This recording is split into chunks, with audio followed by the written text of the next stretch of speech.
Kasako Media, tunaangazia maisha, tunaandika kesho.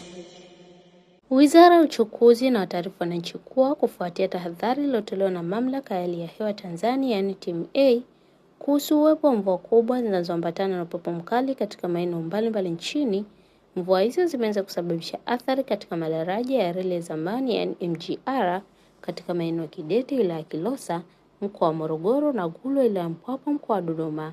Aidha, kumekuwepo na hitilafu za umeme wa TANESCO pamoja na umeme wa reli ya kisasa yani SGR, hali iliyoathiri uendeshaji wa huduma za reli. Vilevile barabara kuu ya Morogoro Iringa, hususan eneo la Marashi Mikumi, iliyoathiri na maporomoko ya mawe pamoja na mkusanyiko wa tope barabarani, jambo linalohatarisha usalama wa watumiaji wa barabara hiyo.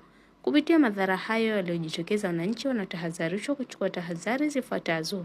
Namba 1, kuepuka kusafiri katika maeneo yaliyoathiriwa pale inapowezekana.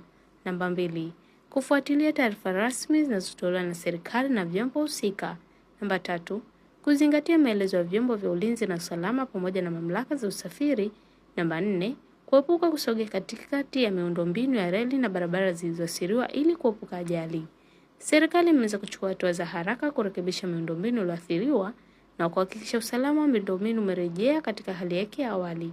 Pia wananchi wanaomba kuwa wavumilivu wakati kazi za urejeshaji zikiendelea. Kufuatia taarifa hiyo, Shirika la Reli Tanzania yani TRC linaomba radhi kwa abiria wanaotumia huduma za usafiri wa reli za MGR na SGR kufuatia usumbufu uliojitokeza Disemba 28, 2025.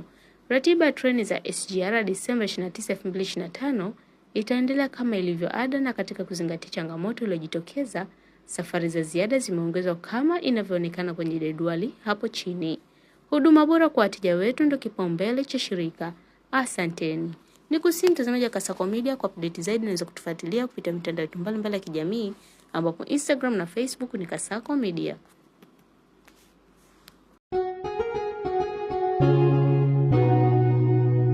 Kasako Media, tunaangazia maisha, tunaandika kesho.